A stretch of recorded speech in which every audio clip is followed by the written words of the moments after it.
What is going on, everybody? It's your boy, aka Puff Time 83, and we are back with another talking movie episode on Friday.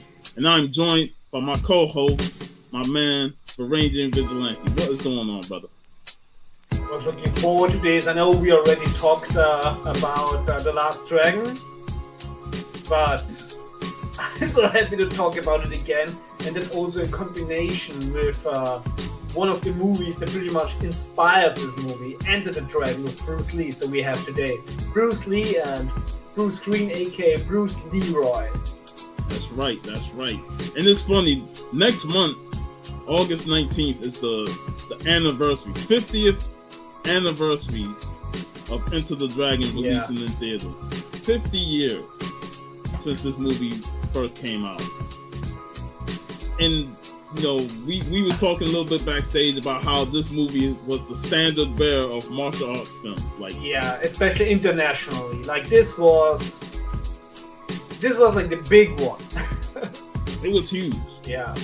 And you know, when you think of like films that have a tournament, like this is the starter of it. Like, yeah, it starts off, you know, with a tournament, but the tournament is more in the background for the characters. Yeah, it's more the plot device. Like, you know, when we talk Bloodsport, I would say that Bloodsport is actually the first real big tournament movie, since it focused on a tournament. But of course, in Enter the Dragon, like I said, it's like a plot device, and Enter the Dragon is actually more like it's a James Bond movie with martial arts. And it's funny you brought up James Bond, because my tagline, man, you come right out of a comic book. Yeah. Rest in peace, Jim Kelly. But the villain in this movie, Hans, definitely feels like a James Bond type. I would even go a little bit earlier. Like this character really feels like, you know, of the Yellow Peril area of the Pulps,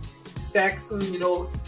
This is a Dr. Fu Manchu character, and I absolutely love Dr. Fu Manchu. I love the pulp, the novels. I love the movies, especially the ones with Christopher Lee. Fu Manchu is such a fantastic character, and this movie, like Enter the Dragon, what I really love about it is that they truly go bonkers with it. Like in the right kind of way. It's still like, you know, it really is grounded, like brutal, like unforgiving, but it has like really this, like I said, like this comic book, this pulp atmosphere. And you got these characters that all have unique personalities themselves, you know. I mean, this movie was the breakout role for Jim Kelly. Yeah. And, you know, him as Williams, he plays that charismatic, arrogant character, but yet he's likable. You know, like you can't hate on him. And you know, you have John Saxon, who I always felt, you know, as a kid, like, you know, he really fit the mold. like why this dude swinging golf clubs and then next year he's doing kung fu? But he played his role. Yeah, John Saxon was a fantastic actor. He clearly was miscast in terms of as a martial artist, but in terms of in terms of being an actor, like the movie really needed somebody like him. Yeah, go ahead.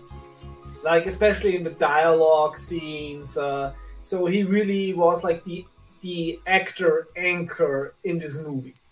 True. Because he is the veteran actor, and he gave you that dialogue and that you can like connect more with him, you know, than the others. Because as great as Jim Kelly was, you know, he was only in the movie for like maybe 25 minutes. Yeah, and you know, right off the bat, it's like the first thing we see in his background, you know, before he goes to Hong Kong, he deal with racist police. Yeah. It's like, this is like tradition with Jim Kelly films. He always got to deal with racist cops. And while it's the fight scene is nowhere near as classic as 3 the Hard Way, where he just whoop all the cops' ass, it's always like tradition that Jim Kelly got to beat up a couple of cops. Yeah, and this is also something that made it into, you know, all of the franchises that were ultimately inspired by Enter the Dragon, like Street Fighter, like Mortal Kombat, or later Tekken, etc., where every character has, like, you always see the backstory of the character. And Enter the Dragon did it so well. I really love it in a way, you know, there everybody rides from the island, you see the small boat, and then you have like the backflash to how they came here, what is their reasoning. I love the trope, and this movie does it so well. And of course, you got the great Bruce Lee. I mean, his character needs no introduction. You see him, and you already know shit is serious with him. From his training to his teachings. I mean, probably my favorite is what Al talked about a couple weeks ago when he said, you know, never take your eyes off of your opponent, even when you bow. And that's something that Bruce Leroy learned when he was forced to bow to Shonuff because he got kicked in the head. Yeah, and like you could have saw that coming. But, I've you know, with Bruce Lee, I think this is the one thing that connects all the men across the globe through all culture, religion, race, etc. I've never met a man who doesn't like Bruce Lee. Like, everybody loves Bruce Lee movies. Yeah, like we said backstage, it's a shame that he died after this film. It's like, because he was right there on the cusp of greatness. You know, this movie set him up to be the legend that he is, and sadly it was cut short. Which makes watching Game of Death so tough, because you clearly see the wish, you can see the awesome vision behind it. But of course, ultimately, like, he exploited his death, and it's such a pity, especially since like the movie also gave us like the iconic yellow suit, which we also see in The Last Dragon. So yeah, it's like Enter the Dragon is truly the last real Bruce Lee movie. And it gave us the fight scene with Kareem Abdul-Jabbar. You know, that was unique in its own way. Yes. The big footprint under there, so like, wow. But yeah, that we were robbed of greatness when he passed away. But what he gave us in his short lifespan is nothing short of brilliance. Exactly. And this movie, you know, it not only inspired like all these tournament movies ultimately, but of course you still see homages to it nowadays. I'm just playing again Sleeping Dogs, one of the best GTA clones out there, plays in Hong Kong, and they also have this awesome DLC with like on Zodiac Island, where you basically enter the tournament, and it's like a total homage to Enter the Dragon. Then of course Conan the Destroyer, the mirror room where yes. That the mirror room and Enter the Dragon always my favorite. Yeah. Because of how, you know, they utilize the mirrors and the different images. Just him coming out the corner, and yet Han is right there in the mirror, but he can't see him. It's just one of my favorite shots. So well shot, and of course one of the most famous homages with Kill Bill. Yep. And you know, there's so many homages, and then there's also so many, like after Bruce Lee's death, a lot of studios tried to like implement like all these Bruce Lee clones. But there's like a whole genre of Bruce-ploitation. Yeah, it's like Bruce-ploitation exploded after Enter the Dragon, and it's crazy. Which is interesting, because I think that The Last Dragon doesn't fall into the genre of Bruce-ploitation. No. I never thought of it like that. Yeah, I think it's a true homage. It has its own identity. Exactly, it has its own identity, and it's a love letter to Bruce Lee. No, it Last Dragon to me has its own identity. What's up, Jace? Hey, Jace. And I sent you the link. Is it working for you? But the Last Dragon has its own identity. It's full of the 80s, you know, because this definitely like 100% 80s. But at the same time, it has respect for the martial arts culture. You know, from all sides, from Bruce Leroy to Shonuff. Like they love martial arts and they utilize it perfection in the film. That's why it's great talking these. I'll resend it to you. Yeah, because it totally gets the zeitgeist like of that era, like also like of the late 70s. Because I also think that the fight between Shonuff and Bruce Leroy is also like basically not directly mentioning, but acknowledging the dojo wars in Chicago. Yeah. I'll send it through Instagram, Jace.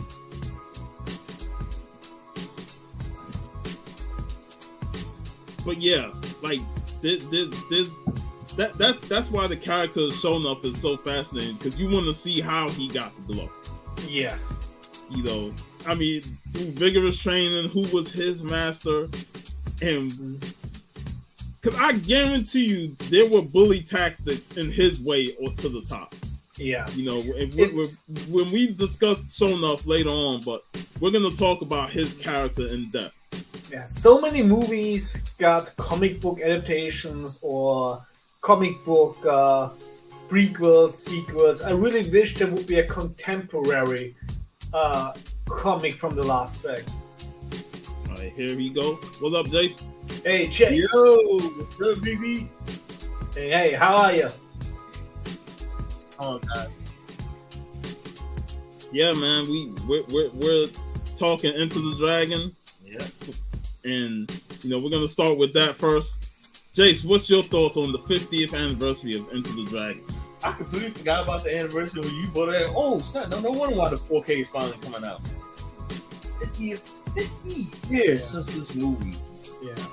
Such an impactful movie. Like I said, the movie that really set the standard for martial arts movies.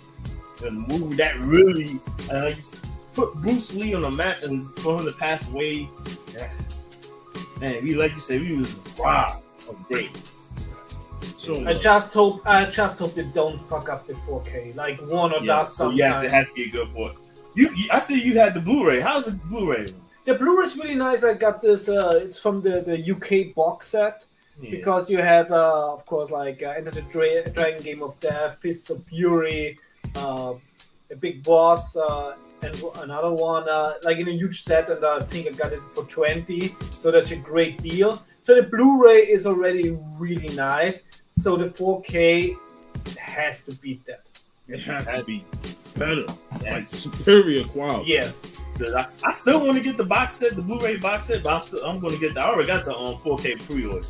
And Last Dragon is coming in 4K. I think that's September. I also hope here, otherwise I will just pre-order it from the US, because usually the 4Ks are not regional locked. But I already have a really nice edition of The Last Dragon, the German media book.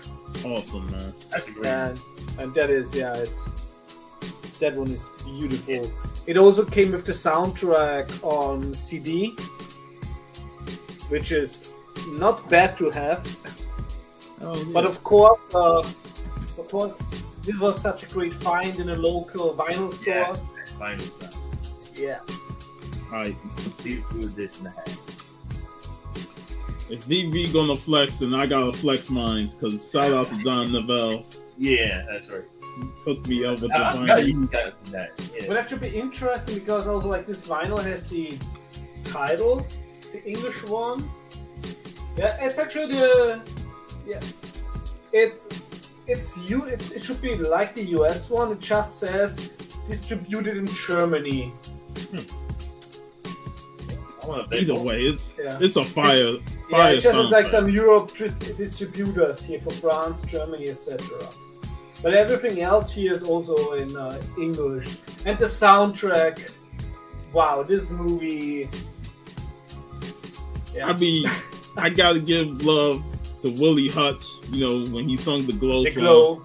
Classic. I love that song. And of course, Willie Hutch is part of our childhood. He did Foxy Brown and a lot of other great soundtracks back in the 70s. So amazing. 2 years ago when I was watching the Mr. Olympia contest, there was a cover version of Glow, and I was just sitting there, you know, it's 3 a.m. getting ready for the next bodybuilding divisions. I need the song comes on and they're like immediately like hyped. It's like yeah, Yeah. even though it was a cover version. I got something to show y'all.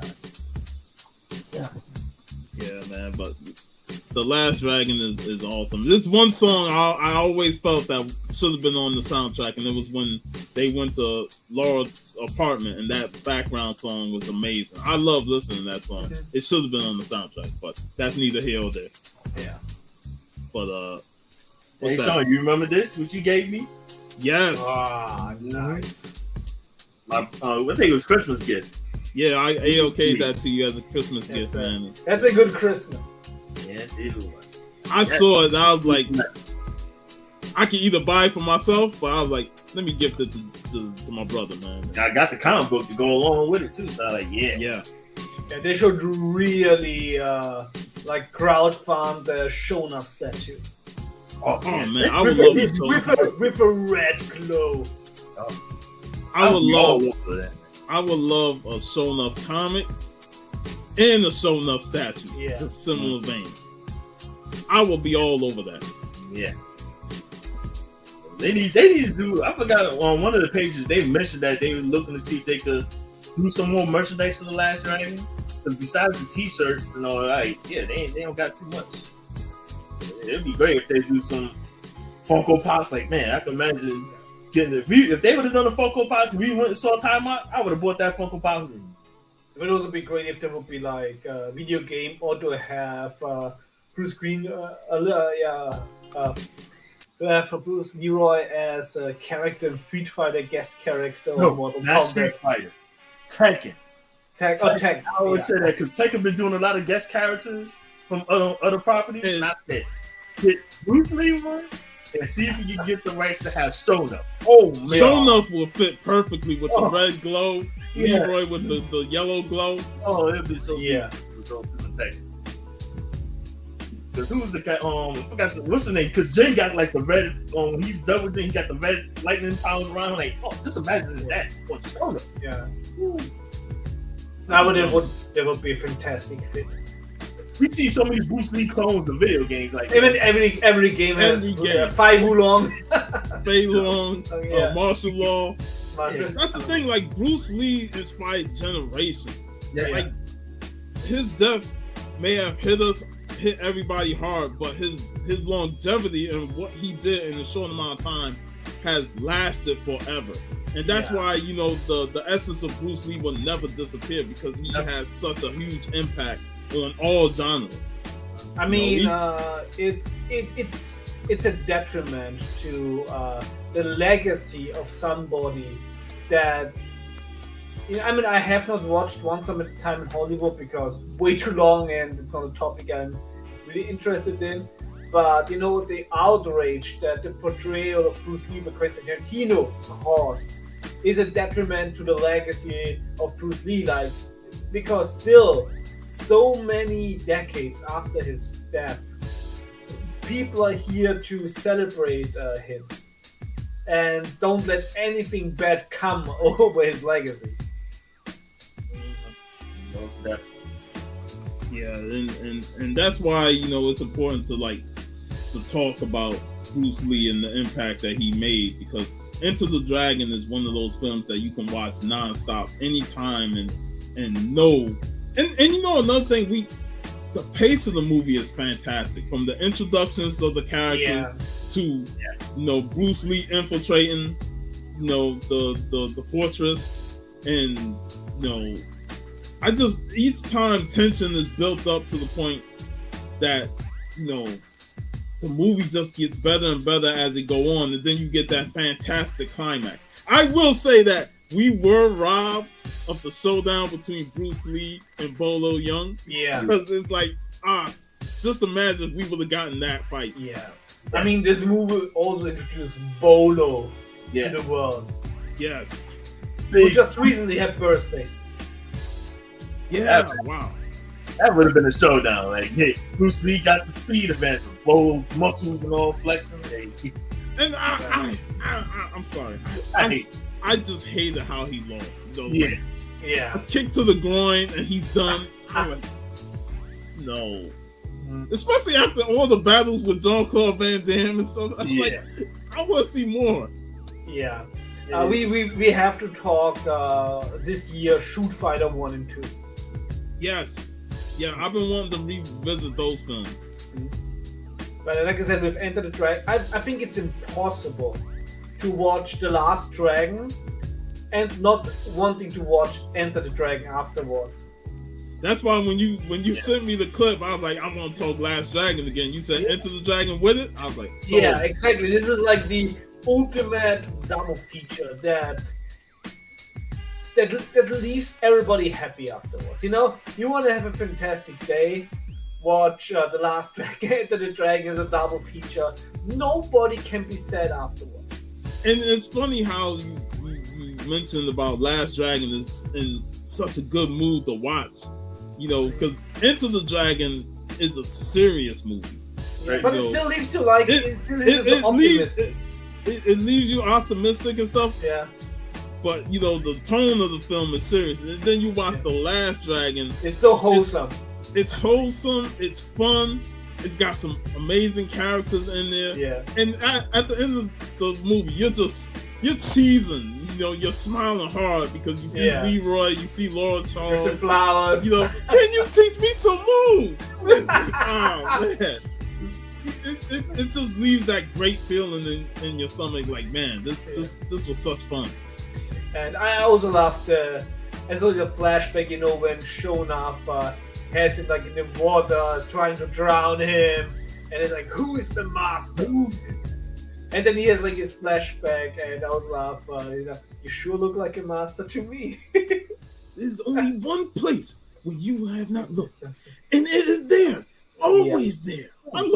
I love his master in that film because he was so good in the short scenes that he had. Yeah, you know, like he was such a small but yet underutilized character because he was so fun whenever he was on screen. I was like, I have to leave from a plane, like on a quest for knowledge.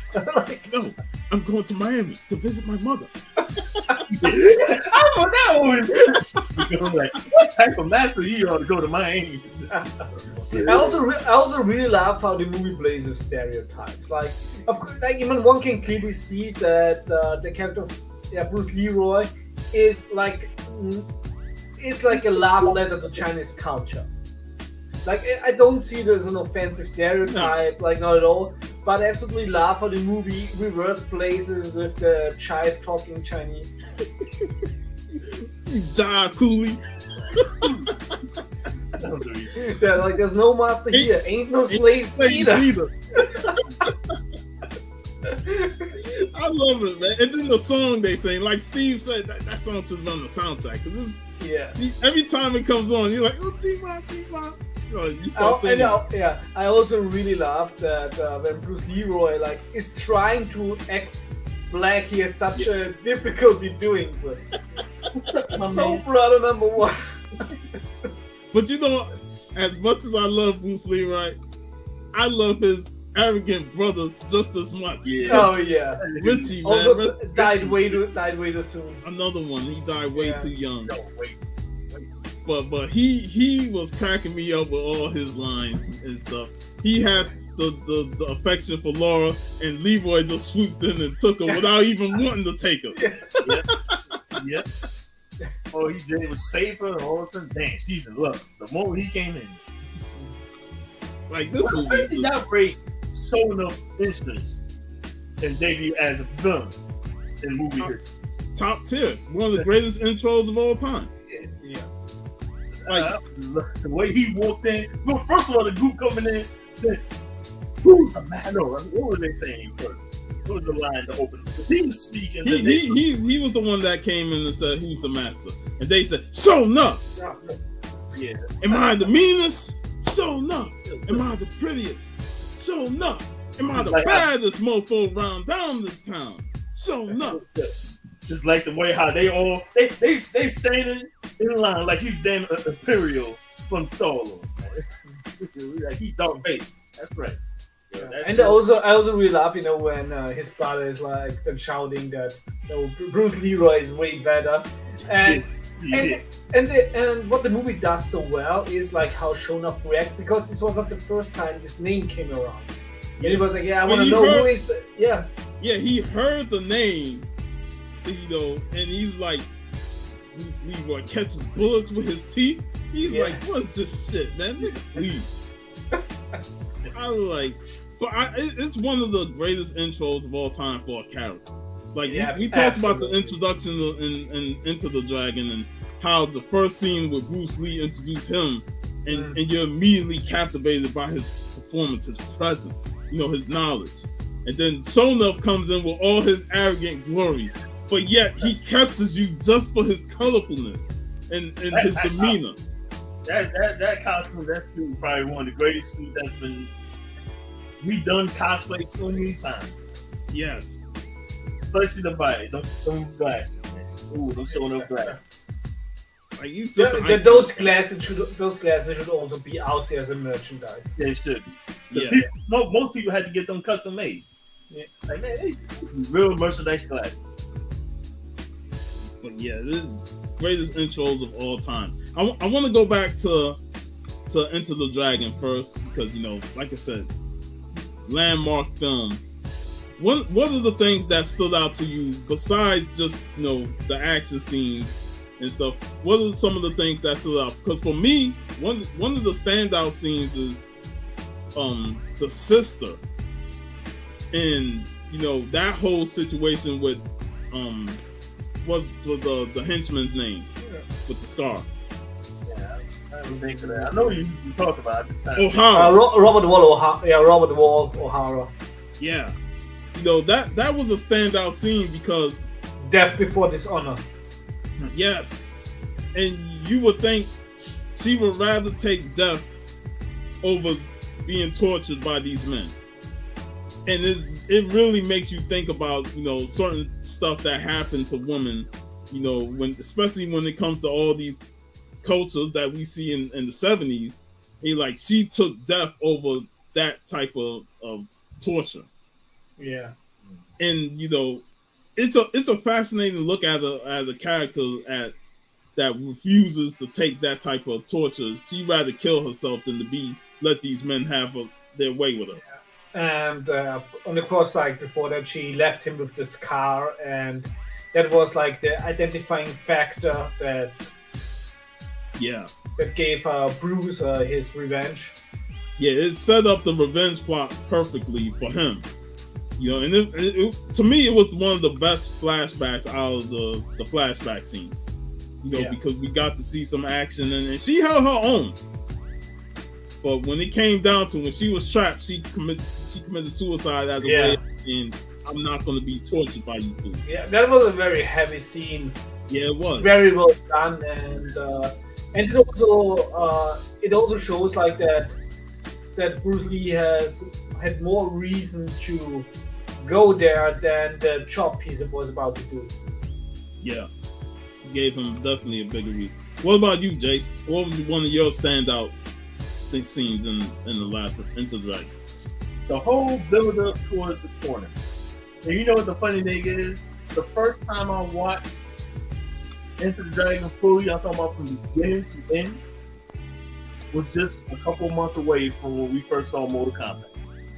And they're like, yo, the whole build to the tournament and how you get remote people from across the world to come over there to an island, a remote island, to set up the stage of a tournament is exactly what Mortal Kombat did, and it's exactly what Tekken did.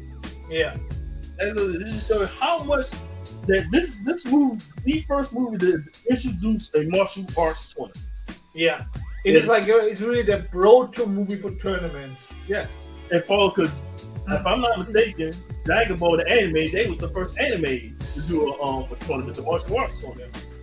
And they had it in a remote location. They gathered fighters across the world that had to do that. And I remember, I forgot to do. What was the first fight again that they showed? I forgot who was it. Jim Kelly fought first, and then what's the name? Yeah, they did the illegal betting. Yeah. Oh, the illegal betting. Yeah, that's what they were betting. Remember, I remember they were betting on. they just want like 25 versus Jim Kelly. Like, yo. Now, I think it would have been interesting if they would have had Kelly and Bruce Lee collide against each other. Yeah, see how they style clashes. Yeah, but like you said, Bruce Lee, that dude, man, that legendary iconic scene. That man jumped on him, cut his chest in the scene. Oh man. Yep. But yeah, that's why I'm saying it's like a proto tournament movie because it doesn't focus too much on a tournament. Good. Like of course later with Bloodsport, which is like the whole fucking tournament, and you can see the tournament. So in that sort, Enter the Dragon is lacking a little bit the tournament because it just goes into the background and then just ends in a brawl for all. But also this movie, like I said, the tournament was just a setup. This movie is not about it. No. Giving a tournament. So like I say, like we said before, it's basically a James Bond movie with in a tournament setting. Just imagine James Bond the whole situation. Well, shoot, didn't they have what's his name? Sean Connery go in as an Asian man, and that was in the '60s. But I mean, when you watch the Fu Manchu movies with Christopher Lee was so perfect. I remember when I was watching it with my girlfriend, she asked me, "Hey, who was Christopher Lee in there?" It's like he was Fu Manchu. So he did it so well. Yeah. But yeah, when you think about the tournament, it definitely plays a background role to the main villain of the film, Han. Yeah. And he is the definition of a villain straight out of a comic book. Absolutely. But at the same time, like, because he has the James Bond villain trope, you know. Exactly, yeah. You know, has a cat and you know, when you think about the guillotine, they're like, man. That scene is also. That's actually like this is one of my favorite scenes in the movie. You know, when it shows like all these artifacts, and then you can see the bone hand, which is obviously his hand, and next to it, like all the additions he has, like to put on. He had a lot of hand replicas. He had the claws. Yeah. Claws and they. Oh, he had a hand for every chop. Mm-hmm. Think of the joke. Yeah, I remember when he was scratching up Bruce Lee, like, man, Bruce Lee's no stuff, no shit. That shit in the back, front, like, and those fucking knives look gnarly. Yeah. And another thing about Han is, you know, the whole tournament was basically a setup for recruiting people. Yeah.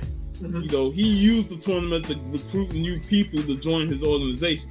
His organization dealt with drugs, you know, the heroin, prostitution, you know, they even touched on it earlier about the bodies of women they found in the ocean.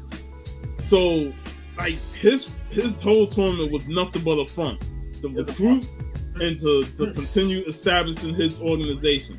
And when he showed the whole organization, you know, Roper, it's like, man, this guy is running knee deep into how he operates, and he specifically wants to recruit the right type of people. That's why he looked at Roper as the type that he could be a recruit, because he's a white man. He has money, even though the movie at the beginning says that he only got like $63 in the bank account.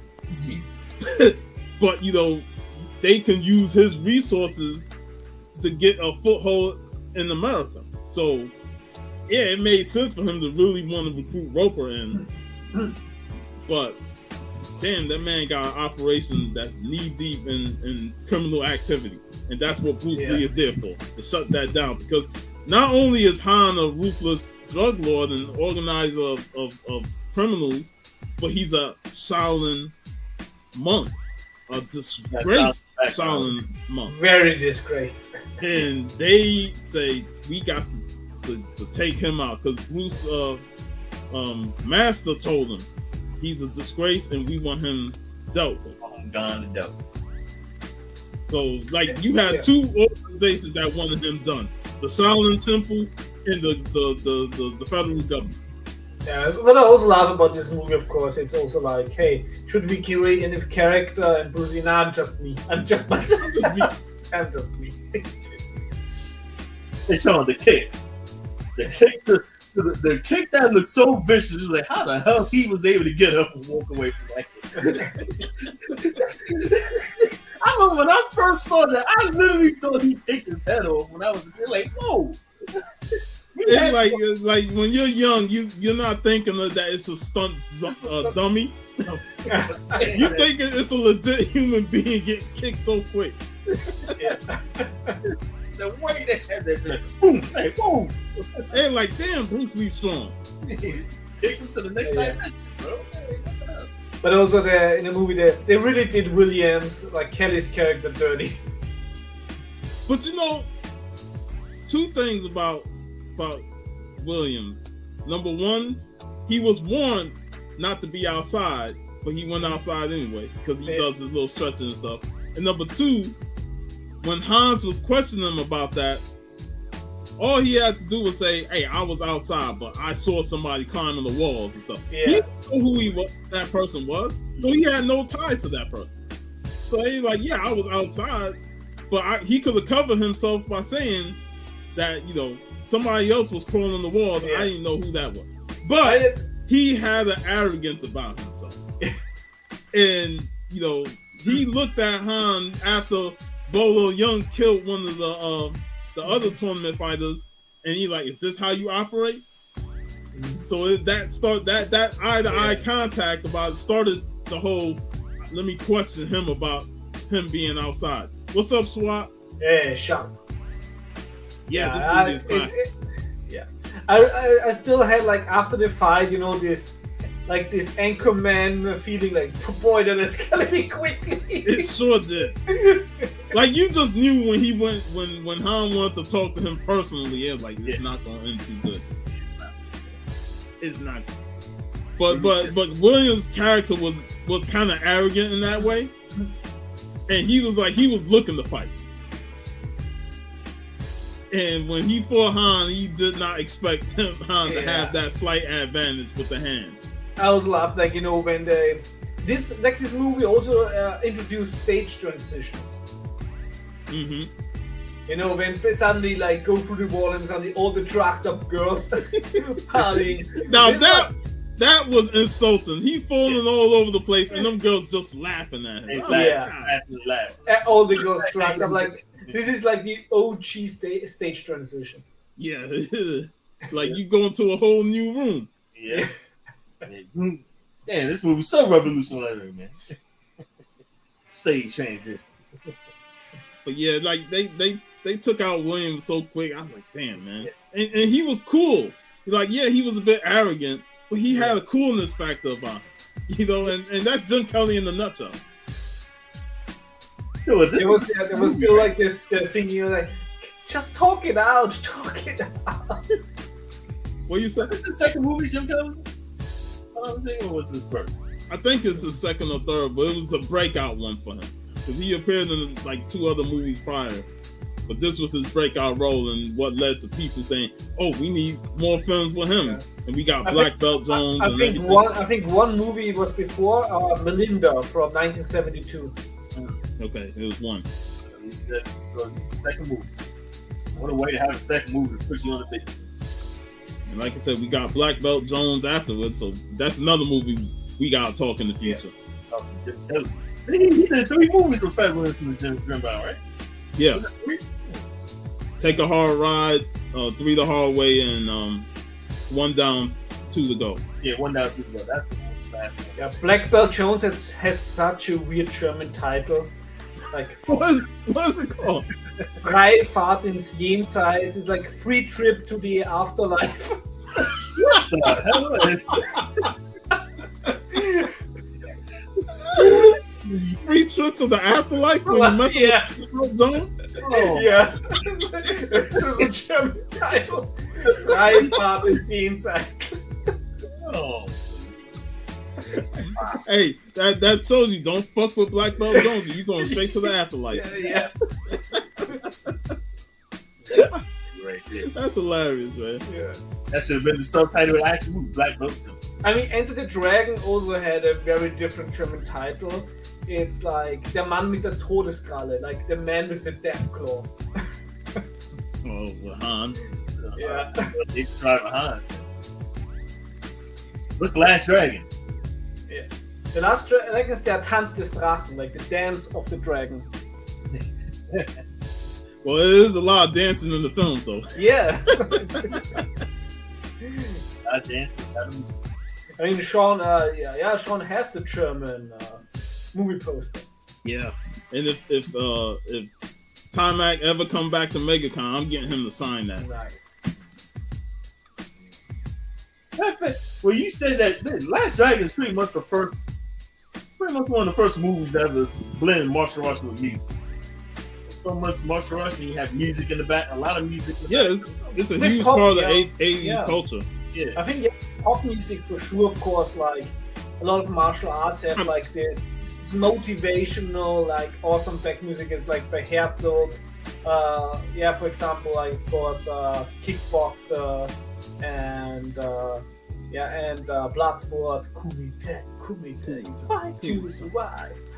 But in terms of like having like really pop music in it, I think really that the Last Dragon is the first one. I mean, it is produced by Berry Gordy, who runs Motown, so he definitely made sure that the music fit the vibe with the movie. Yeah, like it's pretty much like an early '80s MTV style movie, just with martial arts in it.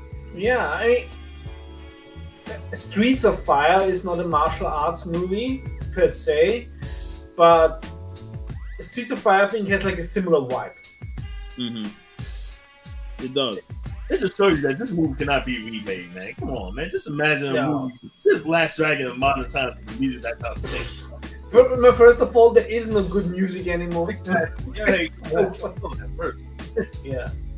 And this is the thing, you know, when people always say, "Oh, it's like just because you're like old, etc." No, I was like not even listening to music when like this came out. Like I was like an infant. It's like good music is good music over generations. Why do you think people still listen to music from the 30s to the 90s?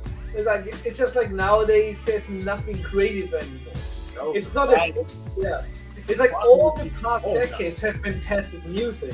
It's just now, except for some underground stuff, which is of course very like niche.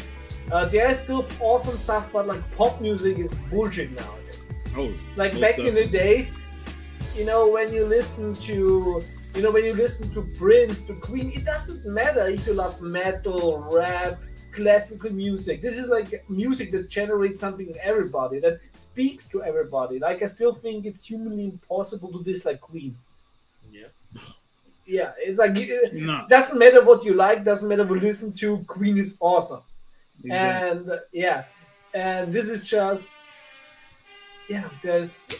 I remember we had the cassette tape of "We Will Rock You" by Queen. I bought the fuck out of that tape. Yeah, that song was awesome to me. Man, they cannot recapture the feel of the Last Dragon if they ever remade it. And if music was such a huge part of that. Yeah, if you play the soundtrack of the Last Dragon to a 10-year-old today, they will love it. Yes, it's like impossible to dislike it. Like the Last Dragon theme song is classic. That's so good. That song is so motivational and so inspirational when you listen to the lyrics and then the music behind it. And the way they also used it in the final battle, with especially when Eddie Arcadium like shot Bruce Leroy, and then the last dragon. It faded out and then it faded back in. It's classic. So you Bradford said, "Bruce away." I love it. But getting back to Into the Dragon, that the build up to the final battle was classic. But we got to talk two small cameos in this film, and that is Jackie Chan and Sammo Hung. Oh yeah, yes, Jackie Chan. Yes, he did have a cameo. I remember when people saying that. I forgot. T-Man. T-Man was good. Hey, Robert. I forgot what year was that. I think it was like 97, 98 when someone at my school said, "Yeah, you know that Jackie Chan was dating the Prince of Into the Dragon." Like, huh? Really? I never follow up on that until the 2000s when they said yes, he had a small cameo. You legit like, ooh. And it made me even more mad.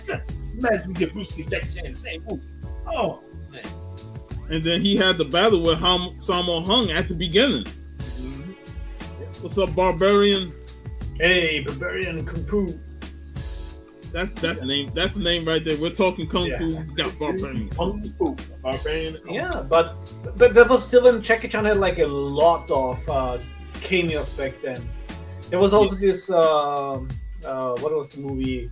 Chang-Li 2 from 1975, where he has like a very small role, which is like a historic movie in the Ming Dynasty. So, but to think of Jackie Chan and Bruce Lee in the same movie, like that would have been, especially if they were actually either teaming up with each other or have a fight that leads like just the character alone with Jackie Chan and how he does his films and Bruce Lee, their character interactions would have made it interesting to watch. Big time. Drunk Master style. Drunken Master. Legendary. Yeah, still the Drunken Master, still the only scene somebody can watch from the Iron Fist TV series. There was like the only redeeming factor was the Drunken Master fight. Everything else was trash. The best episode was the one directed by RZA. That was it. Yeah, it was the only one. Yeah. But yeah, those two actors made an appearance in the film, and you know, we all know what they went on to make. You know, Jackie Chan is a legend. Sammo Hung is a legend. And just to think that they was a part of this classic film is another reason why Into the Dragon has such a iconic status, you know, about the movie itself. If Bruce Lee would have lived, man, the amount of times he would have been a grandmaster in all of the movies he did. Literally grandmaster. I think history went in a whole different direction, movie wise. Yeah, but Bruce Lee would have been on top, even in the '80s. You know, he probably would have still been doing some great action flicks. You know, especially when movies shifted away from like Shaolin temples and stuff like that, and more into modern times. Like, another film we gotta discuss is Rapid Fire with Brandon. Absolutely, I love Rapid Fire, and I can imagine Bruce Lee in that type of setting, you know, in the '80s doing a film like that. It would have been epic. The amount of roles, and I'm talking about American movies, Lee could have played in terms of him teaming up with big time American actors. Imagine a movie with Bruce Lee and Bruce Willis together in an action movie. I don't know. I prefer him and Jean-Claude just because, you know, I feel like it fit better. Because of martial arts, but Bruce Lee would have expanded into movies non-martial arts related. He'll use his fighting skills, but he'll be used and expand his role. See, that's how I would say with Jet Li and Jackie Chan. Say Jackie Chan, I wouldn't say. Well, the last 3 movies he did, especially I forgot the one. I think Sean, I think you remember seeing me watch it, the movie, because that was a true martial art. That's more like a thriller movie. Him trying to save his daughter. I forgot the name of it. Yeah, I think with Bruce Lee we would have gotten a lot of philosophical movies and a lot of popcorn fighting flicks, like, you know, to make some for the studios, like, you know, where with Game of Death, that movie would have been such a philosophical hell ride to go, you know, through all the stages. And then the version we have now, it's like a small glimpse into what could have been. Yeah, I would say that he would have been what Jet Li was in the late '90s, early 2000s. When Jet Li started doing the close to being more of American movies instead of being just pure martial arts, because Jet Li was just all martial arts movies. Yeah, before he made his debut in Lethal Weapon, he did the Black Mask. But the one was like you could say that's a sci-fi movie more than a martial arts movie. You know, I have not watched the one in a long time. I remember watching it a lot. Yeah, I also have to rewatch them. I have not seen that one. I think it's time for a rewatch. I got the DVD of it, and I don't think it ever been re-released. Hey, Roscoe. Yeah. But one of my favorite scenes in Enter the Dragon is the infiltration scene when he finally gets captured, but the lead up to that, you know, where he's going through everybody, you know, and he uses the snake to get into the snake. The snake scene is so brilliant. That's a great way. It was brilliant. They put the snake there to counteract whoever infiltrated, and he took that snake, snuck it in the bag, and then used it to get into the radio. It almost feels like, you know, with the snake, when you play a video game and you try to do it like sneaky, and then all hell breaks loose and then fuck it, I'm just fighting through the holes.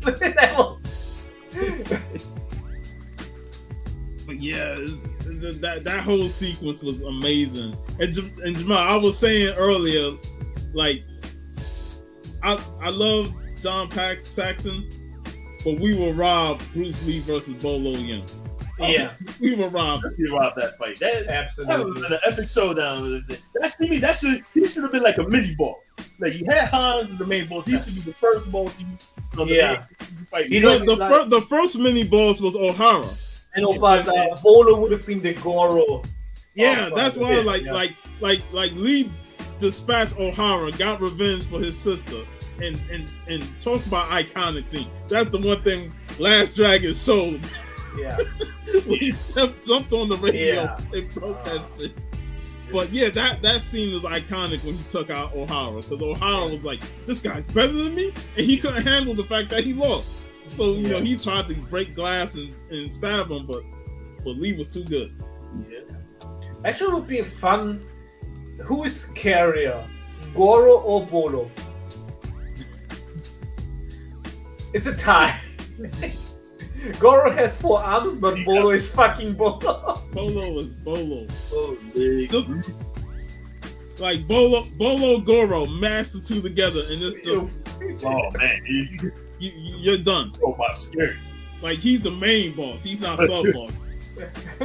We saw what happened to Goro in the first Mortal Kombat movie with Johnny Cage. He's a nut shot. Yes, he's like, there's a weakness. Like, if it takes down Bolo, it can also take down Goro. Exactly. Take him down with a nut shot. Which actually could be a homage. But I was saying that, like, for that nut shot to really take him out, he must have had some steel-toe boots or shoes on or something. That must have been the dumbest thing. I mean, really. Maybe he has, you know, some people have a glass chin. Maybe he has glass nuts.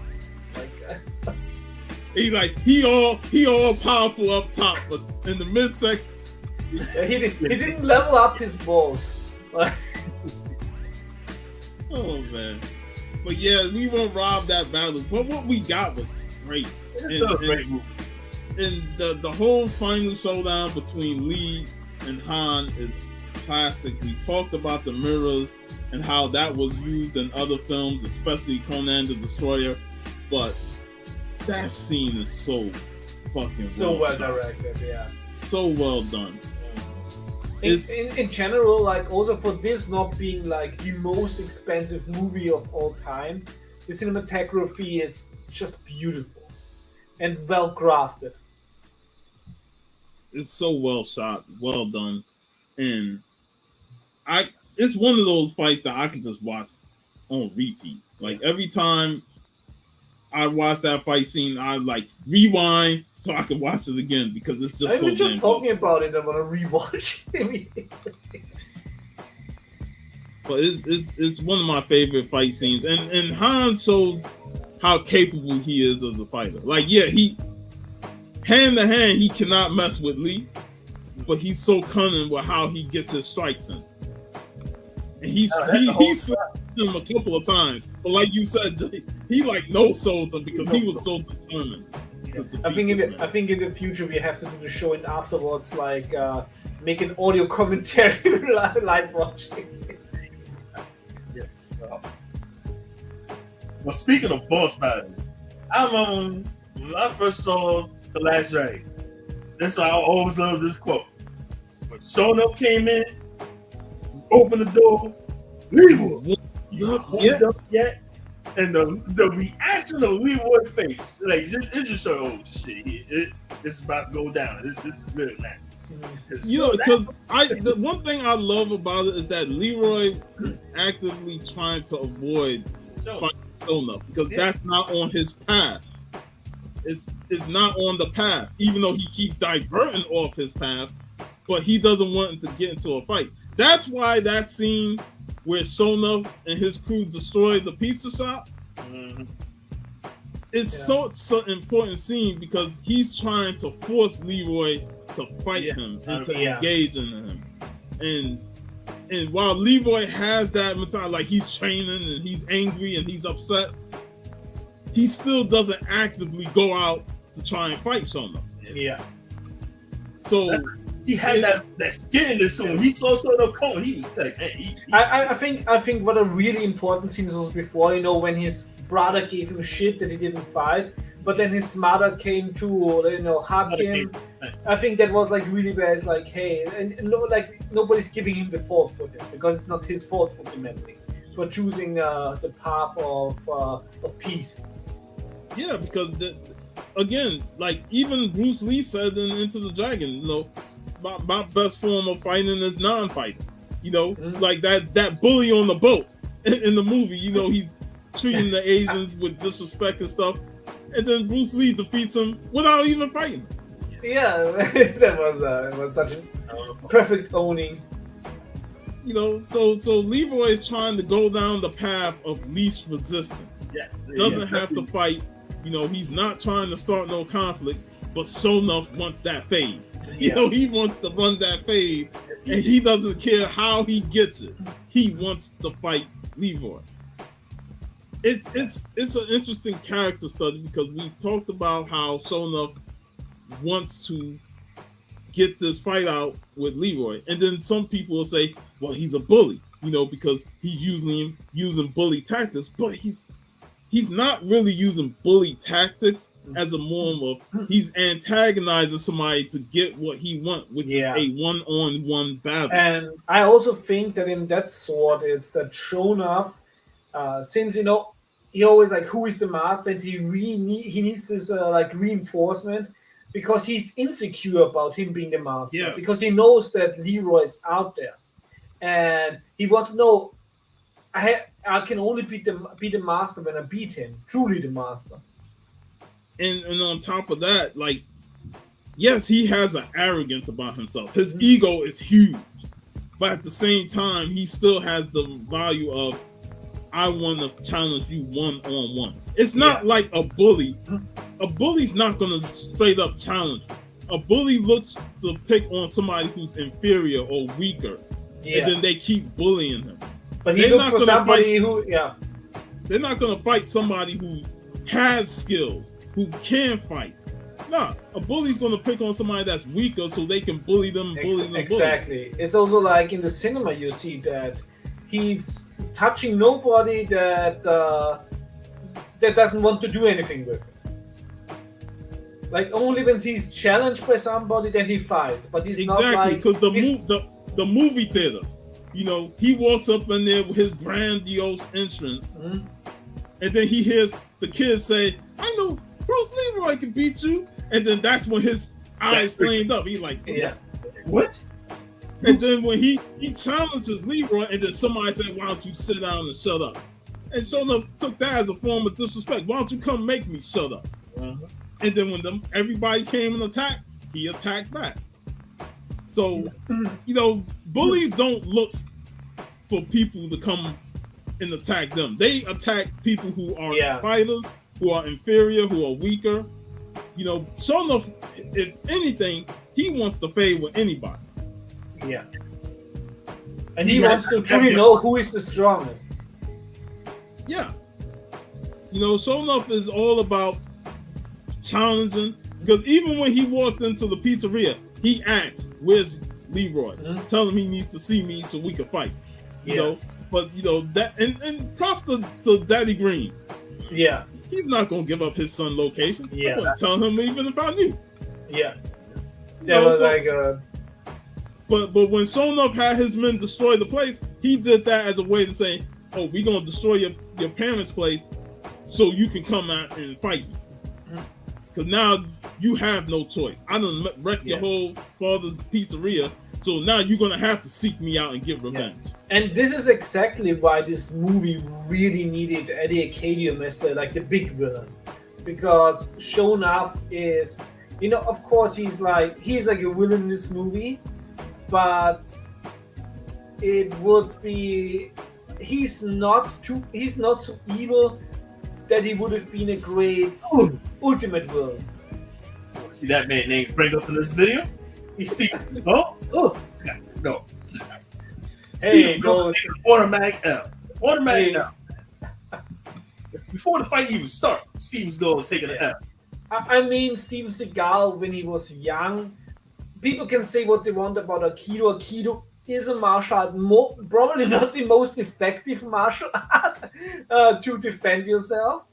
But let's just say once he got fat and he had like this show videos where people run at him and he's just basically no touching them. I think it's not so much as Seagal got fat. It's just that he had an overinflated ego where he thought high of himself. To the point where he was dissing everybody else. Especially Van Damme, and everybody knows that Van Damme is way better. I still like to watch Seagal movies, but I have to agree that in terms of character, I mean, there's nothing to like about this guy. Especially, this guy allegedly owns women as slaves. I think in terms of human sympathy, Steven Seagal is very low. It's very low. Very low. I'll give me Shonuff over him. Yeah. Back to Shonuff song. Then this scene. Oh, sweet. Yep. Max. You got another one. Same scene. Sean, you want to talk about the bullying? This scene. Yes, that scene. Oh. Now here's the thing with that scene. Shonuff and his crew roll up on the dojo of Bruce Leroy and say, "I want to challenge you." But again, Leroy refuses. He's like, "I'm with my students. This is a place of training. This is not a place of combat. I am not going to engage with you." Shonuff sends his females, and VV, you sent the clip. Yeah. And I was like, that is a man of discipline. Yes. He refused to, and even when one of them hit him, he got into his stance, and that's exactly what Shonuff wanted to see. Because now he was ready to fight, and then Leroy looked around. He's with his students. He's like, "No," and he bowed, and that's where the disrespect from Shonuff comes in. Like he has the bully mindset, but he's not a full-on bully because bully and disrespectful. That man said, "Kiss my Converse." Come on, bro. Kiss my Converse. That's such an iconic line. That's although I used it here. Yeah, and that's the thing. Like he disrespected him by trying to force, and even when they tried to force this man to kiss the Converse, Bruce Leroy is defiant. He is not going to bow down to kiss that man's Converse. It took Johnny to step in, like String Bean, Rick James, like beast, kill him. And when his student is in harm, that's when Leroy like, I got to save my student. So even in that sense, Leroy was not bullied, and Shonuff wasn't trying to completely bully him because he know Leroy is defiant. And Shonuff also was not happy with the outcome. He took no pleasure in that Converse kiss because he knew this was not true. He did not defeat him. He did not. Nope. There was no victory in it. No. That's what makes Shonuff such a unique character. Like, people want to say he was a bully and he was terrorizing people, but when you really look at the character and study his motives, all he wanted was a one-on-one battle against Leroy. and he to prove who truly is the master of the martial arts. No, I know y'all talked Rocky last year, but Mr. T was just like he was a bully. That man was calling out Rocky during his press conference, and that man bullied this man's wife, and Rocky just snapped. He said, "Yeah," and then again, rightfully so. He was because he was being denied a championship opportunity. Exactly. You know, he was building himself up the ranks to say, "I want a title fight." And then Rocky going to retire? Like what? And Mickey picked all the right fighters for Rocky. Yeah, he picked all the losers that Rocky just tomato. And then T like, I'm the number one contender. I'm the best fighter on the field, and y'all avoiding me. So again, it's that he had to go into that mode because to get what he wanted. Exactly. Shonuff was doing the things that to Leroy and his family to get that fight with him. Mm-hmm. You want that fight, man? You know, even if people will say, "Oh, he's a bully," no, he used them tactics, but he wanted to fight Leroy. Bullies don't want to fight; they just want to bully. Yeah, exactly. He sort of is like a criminal for wrecking the pizza place. That was But he's not a bully. Yeah, I mean, they could have called the cops and said, "Yeah, this guy came and destroyed vandalized our place." Exactly. It's not like this guy came here and bullied us. Now he wrecked the place. And Shonuff ain't a killer, you know. Exactly. So he just want to defeat you straight up. Now Eddie Arcadian, he's a whole nother story. Yeah. Now, and again, that's why him and Shonuff, when they teamed up, it's like they're both trying to get what they want.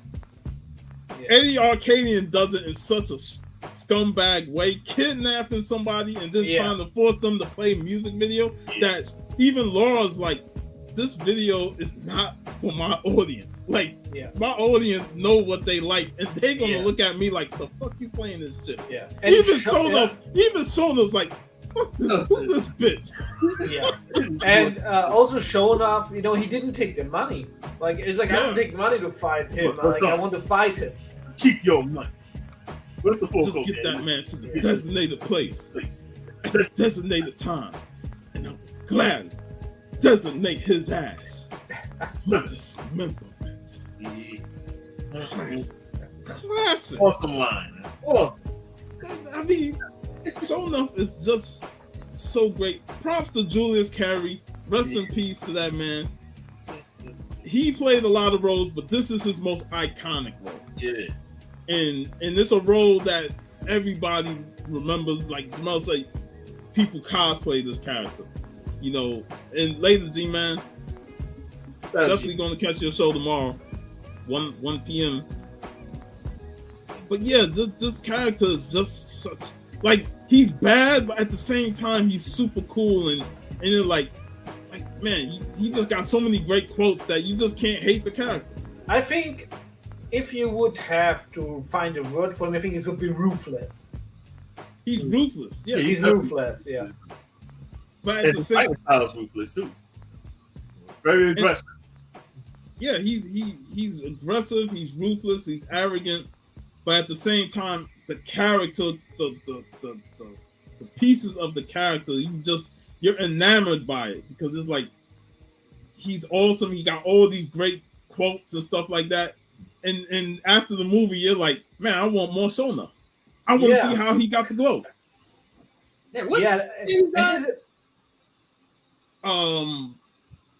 Wouldn't say 2003. Let me look. He died too soon. I can imagine him having a blast going to these conventions. 2008. Yeah. He'd be going to these conventions today, being all happy, seeing that how much legendary his character became. Yeah. The amount of cosplay people be going. Oh, yeah. But yeah, Eddie Arcadian is a straight up menace in this film. Yeah. Like you said, he is like the main villain, and Shonuff is the sub villain and they both want what they want. And Eddie Arcadian go through some really shitty tactics to try and get what he wants. And Eddie's like the villain for Vanity, and Shonuff's the villain for Leo. Yeah, and they both complement each other. Yeah, what I also really love about this movie is, because in the final battle, when when Shonuff like comes back with the glow, with the red glow, it feels so natural in this movie. It doesn't feel like, oh, now it's getting bonkers. No, it's like actually feels like, yeah, this feels right. Yeah, and then also you see the horror like on Leroy. Leroy's like face, and because Leroy is trying to get the glow. Yeah, like he that's his final level. Yeah. Mm-hmm. And to see somebody already got the glow is complete shock and horror to him. Yes. Yeah. And it turned that whole fight. Yeah. And this scene, like with the, when he dumps into the water, and then, when he really goes into himself and then realizes that he's the master. He could have realized it, but he was so naive to how. Yeah. Like you could say part of it is his master playing games with him to see how he handles this test, and that's the whole some dumb goy and stuff like it's nothing but a computer. Machine. Now, damn. Yeah. And also love when he goes back to confront his master, and when the master takes the fortune cookie and pulls out the wisdom, and gives him the empty fortune cookie. Yeah, there's no fate in it. It's so good, and you learn stuff from this. Yes, you really do learn. That's why this movie has an inspirational theme about it. Because sometimes you have to find your own path to get to where you need to get. And Leroy, through all his obstacles, he had to find that path and say. Once he got to that end, he's like, I achieved this glow. I am the master. I done completed all my training. Yeah. I done did everything on perfect form. I am the master. I should be this final form. And it took him long enough to find out. And then it just gets glorious. But I still love the special effects of the lighting. They're so good. People say it's dated, but I'm like, man, it still holds up. If this would be CGI, it wouldn't look as awesome as it does.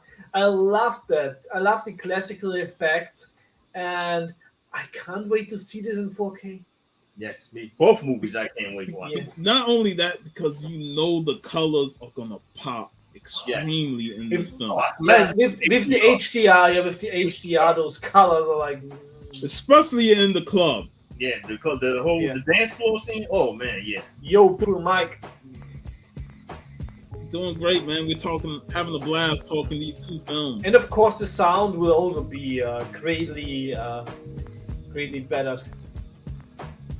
The nightclub scene when Eddie had Laura tied up and he lured them into the nightclub.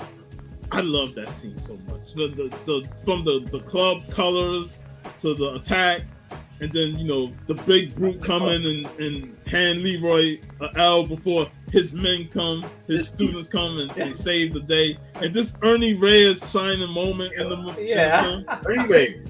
It is so interesting because Ernie Reyes Jr. is the worst thing about Red Sonja, but he's really good in here.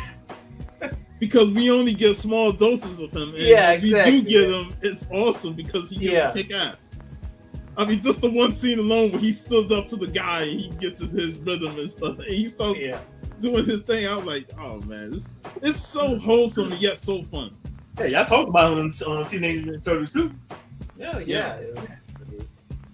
It's amazing how he grew from 85 to 91. Yeah. Instantly. He was like, damn, he was just a little kid at 85. 91, he's a damn young teenager. Crazy how life works. Johnny finally found his rhythm with the nunchucks. Like, you got it, Johnny! You got it! That was a fun scene. I was a laugh, man. I know the nunchuck thing. Like, he bit the nunchucks. Like, you know what? All those characters, the evil Santa, all those like barbarian like characters, like Man, it would have been amazing if they got Like, some wrestlers. why do you think you want you earn to be paid double? It would have been amazing if they got some wrestlers in this film. Yeah, that would have been fitting. It would have been great, man, because those guys definitely look like the 80s, 90s wrestlers. Yeah.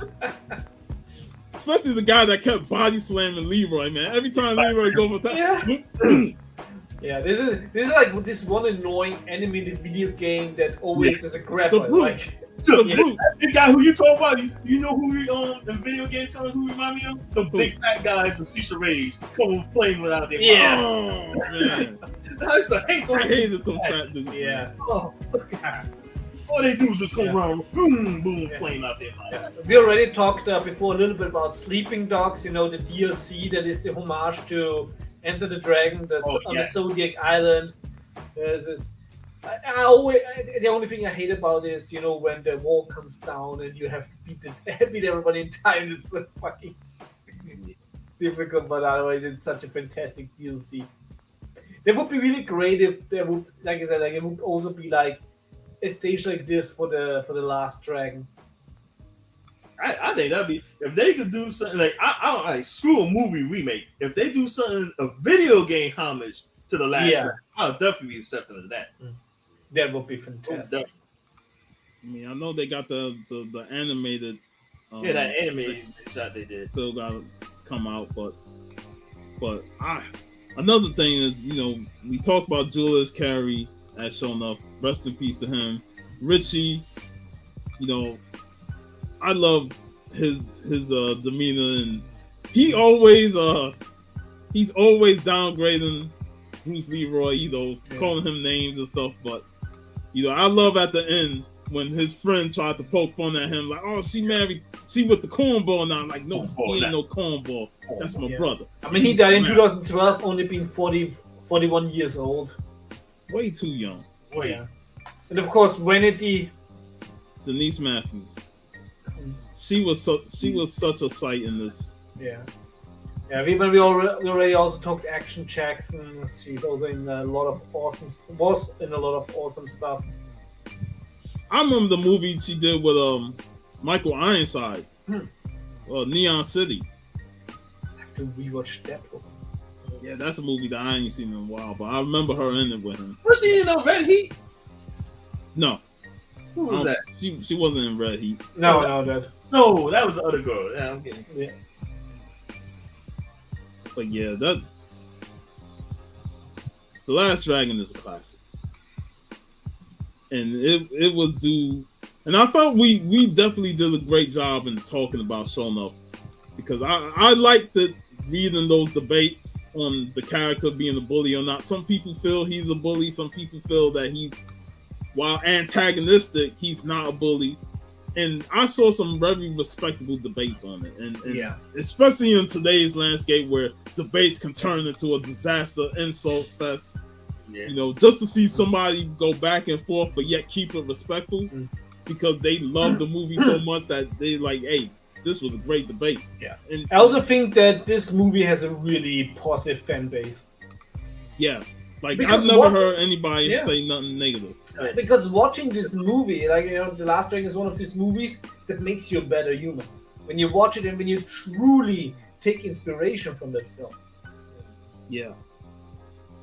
It's definitely one of the highlights of the 80s. And while it made money and it got mixed reviews, people love the film for what it is, and it's a classic. Hey, there's a lot of movies that maybe got better reviews and made more money that nobody talks about today. Yep. So this movie, it became a legendary movie, and I remember was back in 2006 or 7. Yeah, that's how today is. That's how today's generation is. You can't see that quick. But I think it was 2006 or 7. I was shocked by the amount of people asking for a Blu-ray release. When Blu-rays start getting big, people demanded people demanded Last Dragon. Wow, I was shocked by it. And the fact that I forgot what year it came out on Blu-ray. I know it was one of the anniversary years. But it took a while. It took a while. And that's why I was like, man. When was this? It came out on Blu-ray. What year? Cause I don't got my Blu-ray. Yeah. maybe 2015. Yeah, he took until 2020, but of course then. Yeah, with your version. With a really nice edition. I think and this was limited to 333 pieces. It was during the anniversary when it came out. Yeah, and I got 283. Wow. And I'm just glad that, especially after when the Blu-ray came out, and I forgot who page. Was it the last? I forgot. It was was it the Glow page or the Last Dragon page that we saw first on IG? I think it was the Last Dragon page. Yeah. The Last Glow. The Last Glow. Yeah. So that's when we finally. Cause I was like, on Facebook there was no group page for the Last Dragon. I'm like, man, Facebook, what's going on here, people? So when I found that page on IG, yes. Yeah. This is one of these movies, to quote Field of Dreams, if you build it, they will come. Yeah. And they've been finally getting the 4K on not only Last Dragon, but Into the Dragon. So it's a great year. A lot of dragons. Lots of dragons, man. So this year this is on 85, right? It came out 85. 85, so. Yeah. We're 38 years old. Woo. Yep. 38 years old. It's young. 38 is young. Sean, you barely. Hey, VV turned 40 next week, and then I'm in September, so. Yeah. The Last Dragon will always be younger than me, so. And Sean. But Into the Dragon is a whole 10 years older than us. 10 years. Yeah, exactly. Like, it is the granddaddy. Granddaddy, man. Well, it is the granddaddy of all martial arts movies. Yeah. And I also love the Bruce Lee clips in the Last Dragon. They fit so well. When they're watching Into the Dragon in the theater, and then when they show various clips from the movies when Fists of Fury. Yes. Just seeing the excitement in his eyes. Right? Yeah. It's definitely a love letter to Bruce Lee and what he's done to the not only martial arts but the film industry. Yeah. And the thing I remember, Michael Schultz, the director, talked about on the Blu-ray about how they only were supposed to get just the Into the Dragon footage at the beginning for the movie theater. Yeah. They had to scrum whatever money left to get the last bit of footage for that scene at the club, and it was like, wow. Yeah, but it was so important to have it in there. It is. It's an important thing. And it led to the light bulb of him trying to go in disguise.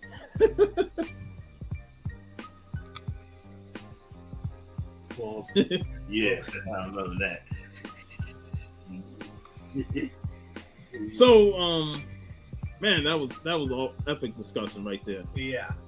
Oh, I didn't realize it's after 5 o'clock. 5:20. Yes, almost 5:30. Yeah. Almost midnight. For you. Yeah, but at least we got the discussion. I know Steve and John would have loved to join, but they probably was busy because I know John said he was at his parents'.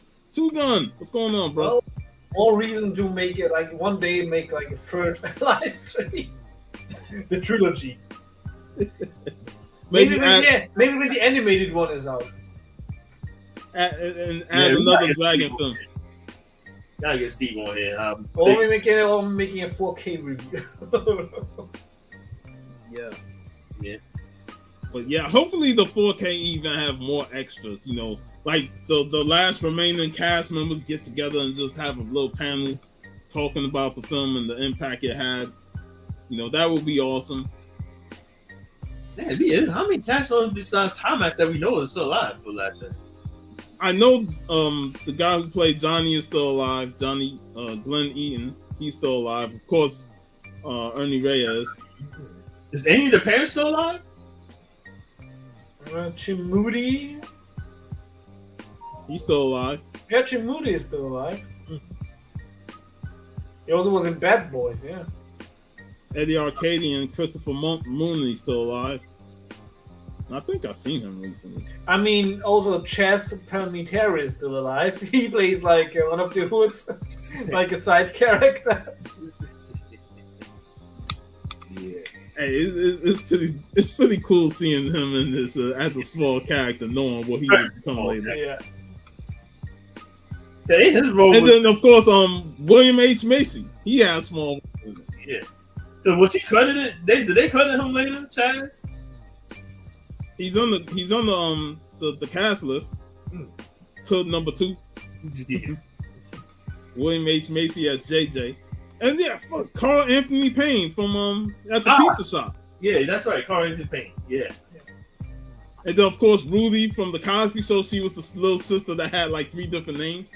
Yeah, that's right. Yeah.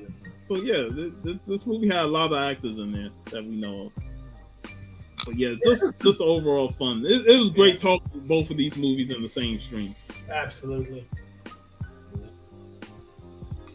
So VV, next Friday is your birthday, right? Sunday is the birthday, but Friday, because you have to stream before the birthday, and like I said, you know what's better than an ultra trashy German splatter movie? Violent shit, free Infantry of Doom. That title is something right there. Which is one of the sickest and funniest movies I've ever seen. Like I said,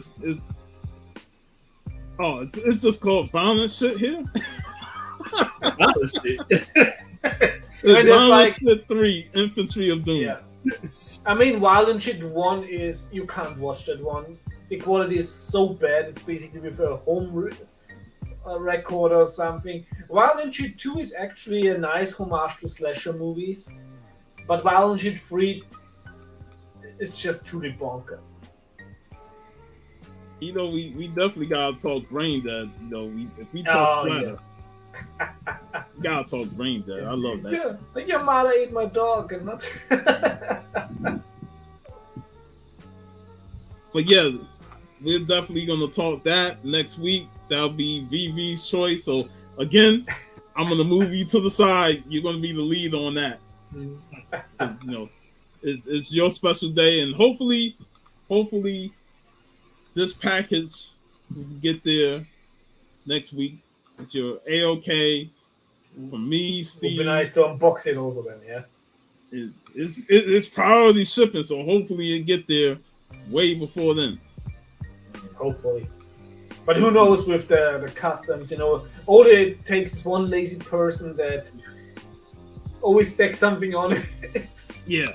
So hopefully it get there by Wednesday the latest. Because it's priority shipping, so it should get there a lot quicker. Yeah. Like, I don't have any faith in the postal service. Yeah. But yeah, that's it. You know, had a great stream, Jace. Thanks for joining. Yes. You know, glad you had the day off to join us for this. Mm-hmm. And, always awesome to have you here. Yeah. You know, maybe we didn't discuss the final film in the franchise, but that last Tremors film. Oh boy. Oh. We didn't talk about that.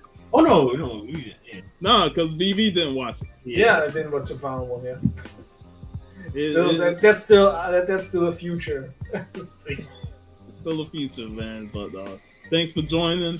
Thanks for everybody in the chat. Two Gun Pedro who came in late, but it's always great. Poor Mike, thanks for showing up. Great to see you. Barbarian Kung Fu. G-Man showed up there and geeked out with Roscoe. Great seeing you. Swap. And of course, Jace came in. He was the first one to comment, so. First comment. So thanks everybody for joining us. We'll definitely be back next week for our show, Violent Shit. And I hope I don't get blocked from YouTube. I have to change the name, put asterisk on the shit. I think when I did back in the day when I had a channel and I did a review of the remake, the Italian remake of Violent Shit, I think you had age restricted. So I'll probably have to do that. But we'll definitely be back next week to talk that film. I hope y'all have a great weekend, y'all. Enjoy yourselves and be safe. Later, y'all. Bye bye.